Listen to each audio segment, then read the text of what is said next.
කරපු පව් කුසල් බලෙන් වහන්න පුළුවන් කියලා ඔබ මතක තියාගත්තා නම් ඒක තමයි ඔබ අහපු බණපදේ. ඒක තමයි ඔබගේ බහුශ්‍රත බව. කවදා හරි ඔබ වරදකින් වැළකී පසුතැවෙන්න දෙයක් නැහැ නේ.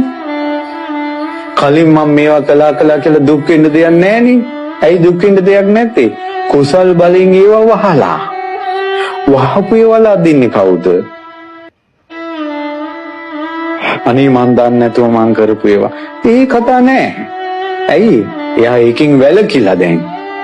මැරෙන්නේ පෞකාරික විදිහට නෙවෙයි. මේ මරණේ කවද දෙන්නේ? කොයි මොහොතේ හරි. ඊළඟ මොහොතේ හරි. මෙහෙම ගිහිල්ලා අතරයට නිදා ගන්න කෙනා හිත උතේට නැගිටින්න පුළුවන්. ඒකයි ජීවිතේ. ඒකයි ජීවිතේ. එස හොඳට කල්පනා කරන්ට. බහුශ්‍රත බව කියන්නේ හොඳට අහනවා.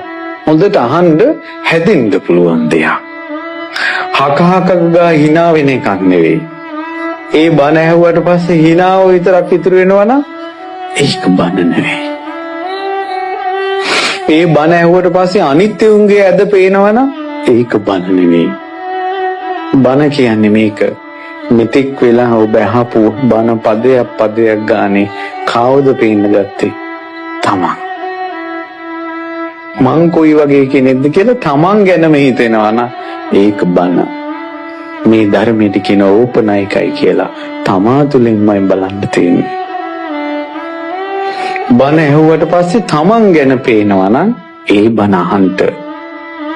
බණ අහනකොට අනුන්ගේ ඇදකුද පේනවා නම් ඒක අහන්න එපා. ඒකට අනුන් හදන්නේ තමන් හැදෙන්නේ නැතුව. කර්මේ තමා එක්කයි එන්නේ. භුක්ති විඳින්න වෙන්නේ තමන්ට. එතකොට මේ ඔක්කොම මේ අහන වචනයක් ගානේ ධර්මය. එතකොට කෙනෙක් හැදෙන්නේ නැතුව පරණ ගොඩේම ඉන්න පුළුවන්. හැබැයි ධර්මයේ දන්නවා. ධර්මයේ දන්නවා නැමැති පින උට තියෙනවා. හැදෙන්න බැරි වුණාට.